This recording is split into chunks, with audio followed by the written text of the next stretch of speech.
Hello there. Once again, it's Anton from Anton Will Bay. Thank you for stopping by the collection room today.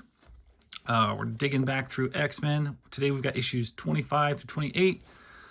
These are a little out of sequence.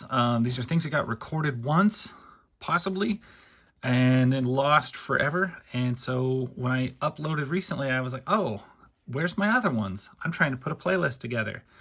I seem to be missing 8 issues of the series. So it's something I had to re-record. It's something I had to kind of go back through. And, you know, these books, it's not stuff where I do a lot of takes or anything, guys. I really just kind of open up a comic and fly by the seat of my pants. And so when I do it again and have to re-record something, it's weird. It's awkward because, like, well, I've just looked at this book. And then it's like, well, what do I even say? I forgot what I said the first time.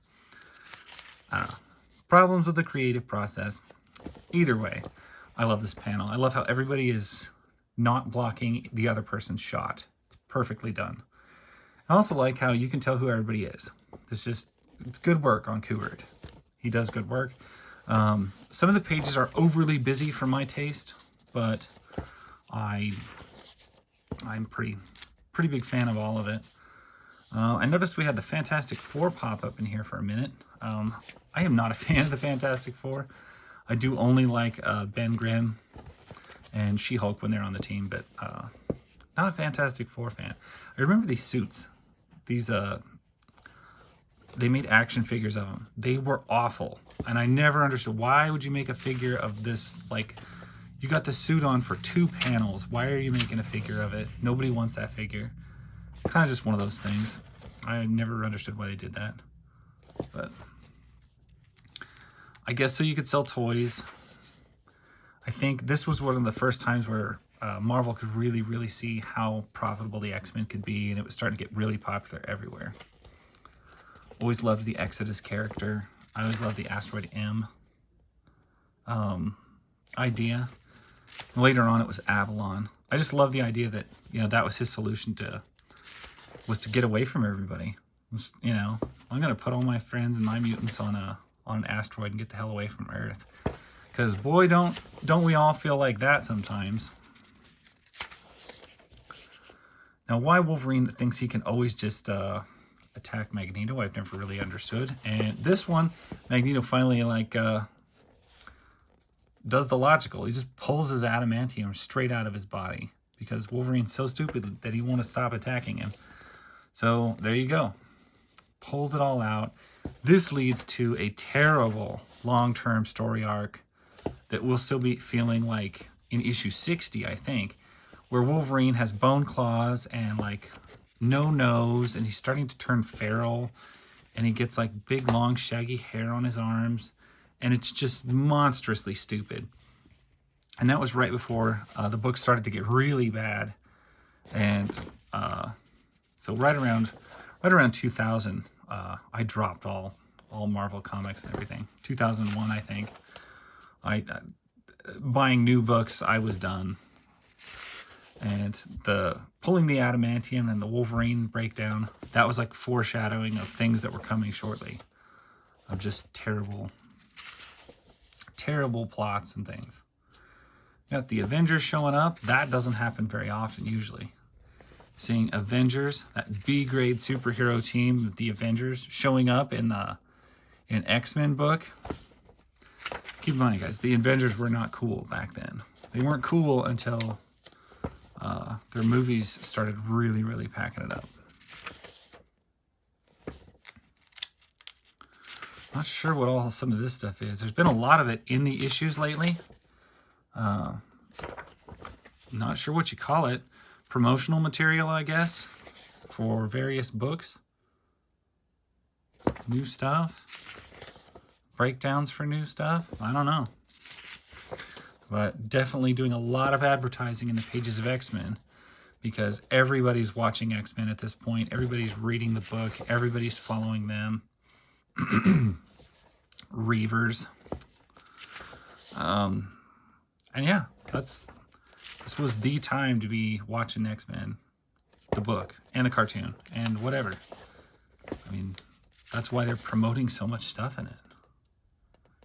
Crazy amounts of promotion, and it actually starts to get worse. As you'll see when I get to issue 30, there's like so much paper and ads and bonus material inside. It's like, wow. Exodus has arrived. He's just cool. Always love that guy. Issue 27.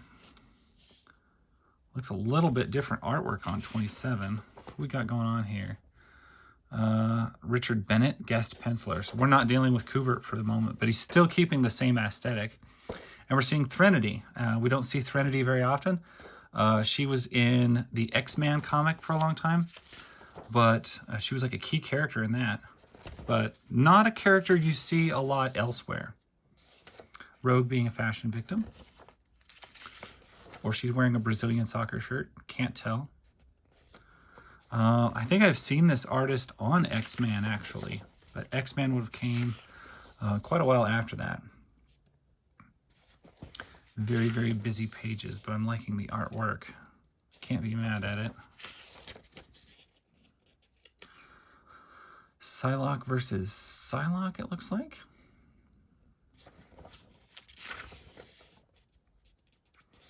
I don't like this. One page straight, the other page flipped. Should never do that. It's just an annoyance. I am thoroughly against it. I also feel like Rogue looks way better in her bomber jacket than without. Otherwise, I'd love this art. Mr. Sinister, Threnody, they're always tied together pretty substantially. Eternal Tournament Fighters, what a fantastic game.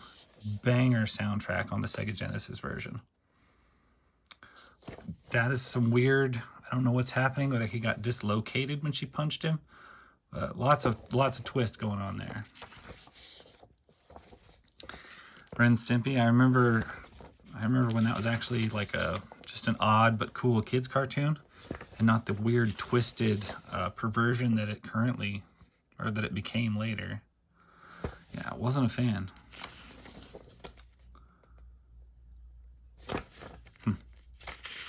Did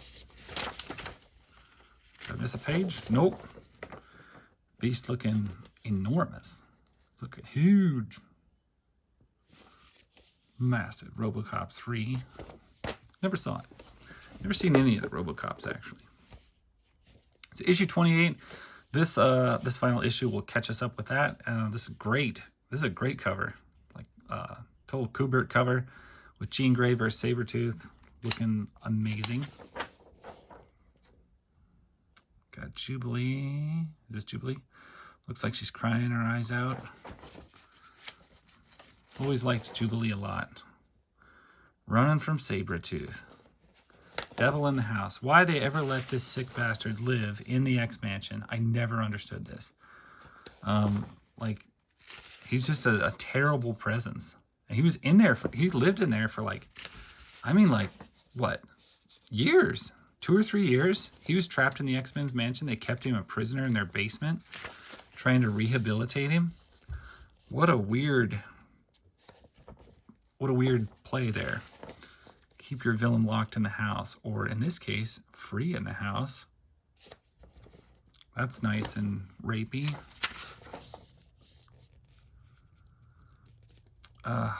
Gambit, such a fashion victim. Fashion victim. Rogue, you're not much better. War Journal, Punisher War Journal. Promotions for War Journal. I always liked this promotional ad, just the way it was done. Looked really cool.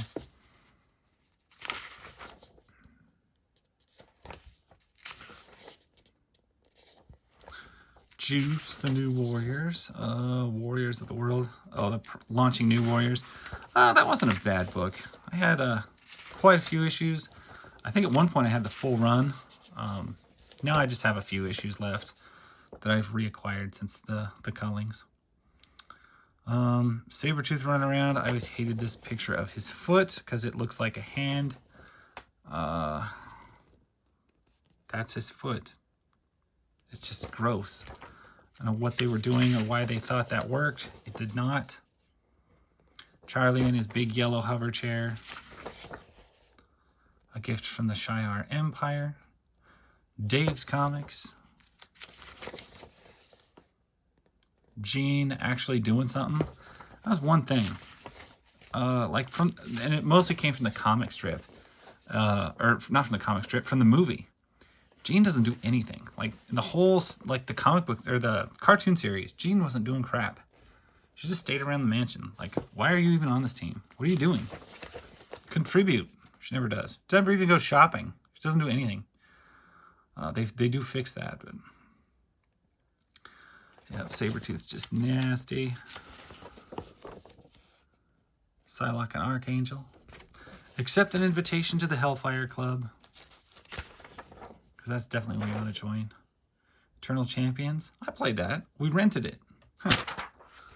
Anyway, there you go. That is issues 25 through 28. Hope you like them. If you want to check out the others, go ahead. I will have the whole playlist thing straightened out eventually. So that's my story. Catch you guys later. Bye.